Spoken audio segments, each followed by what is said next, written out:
하루 10분 주식 투자 실전 매매 공부 쉬운 주식 가자. 혼조의 연속을 보여주고 있는 시장 13일 목요일 마감입니다. 자, 한국 증시는 퐁당퐁당으로 정리를 할 수 있을 것 같고, 자, 미증시는 금리 인하가 이제 화두가 되고 있고, 고용 소비 실적이 중요한 받침대가 될 것 같아요. 지난밤에 뉴욕 증시는 인플레이션 우려 완화와 트럼프발 글로벌 관세 전쟁 지속이라는 호재와 악재가 뒤섞이면서 혼조세를 보면서 마감을 했습니다. 다우 0.2, S&P 500 0.49, 나스닥 1.22, 혼조세라는 말은 장중에 왔다 갔다 했다는 거죠. 시장에 긍정적인 영향을 준 요인, 지난주부터 계속해서 기다렸던 2월 소비자 물가지수 CPI죠. 그죠? 자, CPI 상승률이 예상인 2.9%보다 낮은 2.8을 기록하면서 물가가 살짝 잡히는 호재로 발생했죠. 근원 CPI도 2021년 4월 이후 가장 낮은 상승률을 보여줬습니다. 인플레이션 둔화 신호로 인해서 연준의 정책 유연성 회복을 기대하고 있다. 정책 유연성이라는 것이 금리를 말하는 거죠. 이 발표에 대해서 시장은 스태그플레이션 우려가 좀 감소가 되었고, 패드의 금리 인하 가능성이 재조명되었고, 물가지수가 이렇게 좀 잡히다가 다시 반등세를 보여주다가 3%에서 다시 밑으로 내려가는 형태를 보여주면서 숨통이 트이고 있다. 다음 달, 다다음 달 다시 튀지 않아야 되겠죠. 당연히 계속해서 CPI를 추적을 해봐야 될 것 같습니다. 자, 이렇게 CPI가 좀 잡히면서 금리 인하가 앞당 것이나, 자, 이번에 상승하다가 한 번 꺾였기 때문에 오는 18일, 19일 다음 주에 열리는 FOMC 회의에서 바로 금리를 내리기에는 무리가 있겠죠. 좀 더 추이를 보고 꺾여서 유지가 되든지 꺾이고 난 다음에 더 꺾이든지 이런 추이를 확인하고 난 다음에 FOMC에서 금리 인하를 하겠죠. 자, 그러면 지금 3월은 동결로 가는 거고, 4월 봐야 되고, 길면 5월 봐야 되고, 그러면 4월까지 본다면은 빠르면은 5월 인하, 늦으면은 6월 인하 이렇게 볼 수가 있겠죠. 올해 상반기 6월 전에 금리를 한번 내린다면은 5월 또는 6월이 될 것 같다. 계속 이 확률은 5월로 갔다가 6월로 갔다가 오르락 내리락 해요. 지금은 5월보다 6월로 많이 기우는 분위기다. 자, 시카고 상품거래소 패드워치에 따르면 CPI 발표 직후에 6월 FOMC에서 첫 금리 인하가 단행될 확률은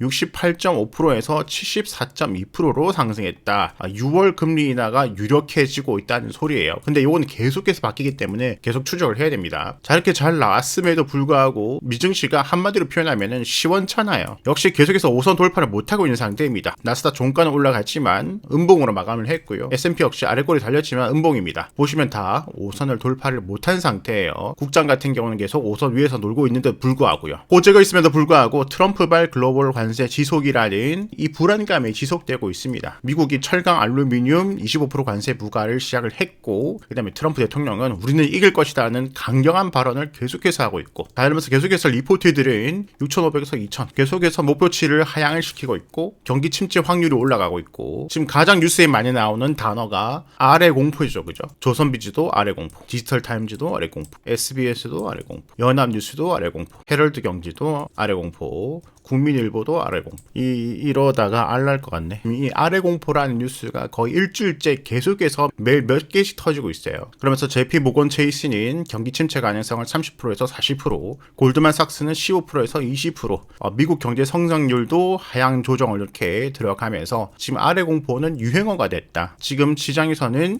경기 침체에 대한 두려움이 증폭되고 있는 시기이다. 자, 그렇기 때문에 미증시가 작은 호재 하나에도 급격하게 반응을 해주지 않고 있는 거죠. 하지만 저는 경기 침체까지는 너무 기우다. 너무 이른 걱정이다. 계속 말씀드리지만 경기 침체가 언젠간 오겠죠. 자, 작년에도 경기 침체 얘기가 나왔거든요. 요 때였어요. 이때 너도 나도 경기 침체니, 경제학자가 유튜브나 TV 나와서 계속 경기 침체 온다느니 기억나시나요? 엄청나게 떠들어댔습니다.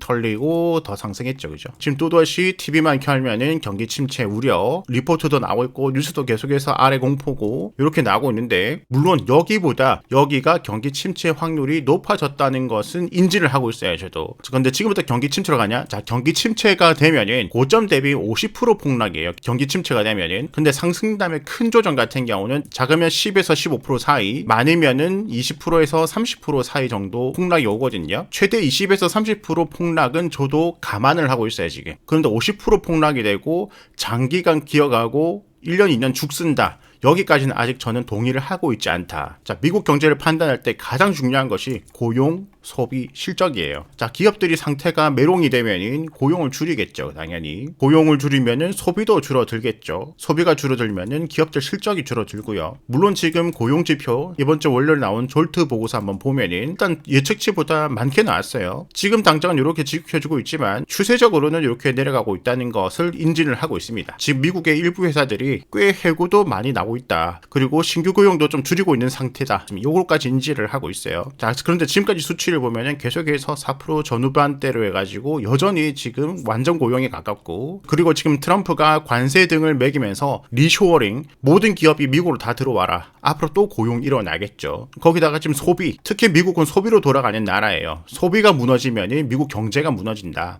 미국이 소비를 워낙 많이 하기 때문에 전 세계 사람들이 미국에다가 수출을 하려고 난리가 나는 거죠. 그것을 무기로 해서 트럼프가 관세라는 것을 매기는 거고, 우리가 워낙 많이 사주니까 관세 때리면은 너희 힘들지 요거죠. 그런데 미국에서 들려오는 소비가 두 가지 소식이 있어요. 하나는 뭐 소비가 줄어가고 있다 이런 뉴스들도 있습니다. 그것은 이제 주로 저소득층이고, 지금 고소득층은 소비가 점점 늘어나고 있는 상태이다. 물론 정상적인 건 아니죠. 저소득층도 사주고 고소득층도 사주고 뭐 다 사줘요. 좋은데 일단 저소득층은 좀 무너진다 하더라도 고소득층이 아직까지는 지켜주고 있다. 둘 다 늘어나는 이상적인 그림은 아니지만 전체적인 소비로 봤을 때는 고소득층이 아직 소비를 받쳐주고 있다. 자, 고소득층이 많이 사고 있으니까 미국 주식 투자하시는 분들은 고가 러셔리 파는 회사들도 집중을 해봐야 되겠죠. 그죠? 지금 많은 미국인들이 높은 물가와 끈질긴 인플레이션에 지쳐서 허리띠를 졸라매고 있는 반면 부유층은 아낌없이 소비를 하고 있다. 연간 25만 달러, 4만 6천만 원 이상을 버는 상위 10%의 고소득층은 주식, 부동산 등 자산 가치 상승 등에 힘입어서 휴가부터 명품 핸드백까지 다양한 품목에 과감하게 지출을 하고 있다. 이들 소비자는 현재 전체 지출의 49.7% 절반을 차지하고 있고, 이 10%가 반을 쓴다는 거예요. 이는 1989년 이후 가장 높은 수준이다. 자, 30년 전만 해도 이들의 지출 비중은 36%에 불과했다. 자, 이렇게 10년, 20년, 30년 동안에 고소득층과 저소득층의 소득이 점점 벌어졌다는 얘기도 되겠죠. 그죠? 물론 이런 것들 다 보면 좋지 않아요. 소비가 한쪽으로 몰린 것도 좋지가 않고, 고소득, 저소득, 소득 불평등이 점점 벌어지는 것도 좋지 않고, 미국에 지금 빚도 많고 여러 가지 문제점이 많죠.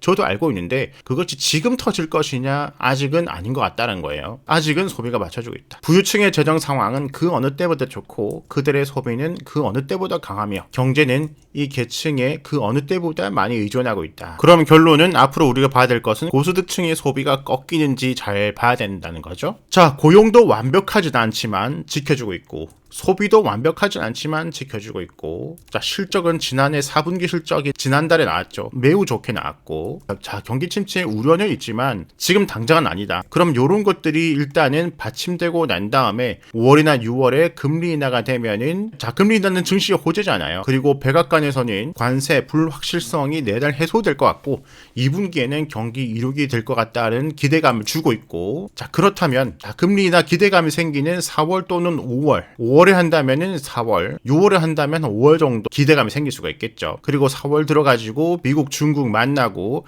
백악관에서 경기 부양 대책이 나오고, 이제 1분기 실적이 잘 나오고 다음 달부터 실적 발표 들어가죠. 자, 빠르면 한 달 이내, 늦으면 2, 3개월 이내에 미증시 힘든 시기를 좀 지나고 난 다음에 반등을 해주지 않을까. 자, 지금 당장은 기술적 반등이 나올 수 있어요. 워낙 단기간에 급하게 내려왔기 때문에 기술적 반등은 언제든지 한 번은 튀어나올 수 있다. 하지만 20선 근방에서 맞고 한 번 더 내려갈 확률도 매우 크게 아직 남아있다 생각을 합니다. 아직 불안감이 남아있으니까. 여기가 바닥일지 추가 하락이 나올지는 모르겠지만 빠르면 한 달 이내, 길면 두세 달 이내에 바닥을 잡고 그 다음에 상승하지 않을까. 자, 시장의 우려와는 달리 아직은 고용 소비 실적이 받쳐주고 있으니까. 자, 그래서 미증시 같은 경우는 지금 계속해서 여유 있게 보자. 지금부터 나오는 반등, 첫 번째 반등은 기술적 반등이니까 너무 큰 의미를 두지 말고, 그 다음 한 번 더 내려서 쌍바닥을 만들지, 이탈해서 다시 역헤든 숄더를 만들면서 올라갈지는 모르겠지만 그 다음에 한 번 더 내려올 때 또 매수할 것도 남겨둬야 된다. 가격보다는 기간을 2달, 3달 정도 오락가락 힘들게 할 수도 있겠다. 각오가 되어 있어야 될 것 같고, 국장 같은 경우는 계속해서 퐁당퐁당 내려오면 올리고 내려오면 올리고 이런 장이 이어지고 있지만, 역시 어제도 말씀드렸다시피 내려오다가 추세 하단 만나러 가다가 올라갔기 때문에 추세 하단까지 내려갈 가능성은 아직 뭐 20%, 30% 정도는 남아있다. 그렇기 때문에 현금도 20%, 30% 정도는 좀 놔두고 매매를 하자. 혹시 내려 내려왔을 때 매수를 하기 위해서 어제도 말씀드렸다시피 오르면 좀 팔아주자 말씀드렸죠. 자, 오늘 갭 상승했지만 20선 돌파를 하지 못했고 이전에도 20선 돌파를 못했죠. 그리고 계속해서 올라오고 있는 추세에 상방을 맞고 관세 불안정과 오늘 선물 옵션 동시 만기일 영향 등으로 내려오는 모습입니다. 추가로 올라가는 것은 땡큐로 봐야 되겠고 또 내려오면은 줍줍 올라가면 좀 팔고 당분간은 좀 이런 식으로 하는 것이 어떨까. 자, 정리를 하자면은 자, 미증시 여유를 가지고 물론 V자 나올 수도 있겠지만 안 그럴 가능성을 항상 염두를 해둬야 되기 때문에 2, 3개월이 힘들 수 있다 각오가 좀 되어 있어야 될 것 같고 국장 같은 경우는 지금 상황이 나쁘지 않기 때문에 욕심 너무 내지 마시고 당분간은 퐁당퐁당 매매를 이어가시면 될 것 같습니다.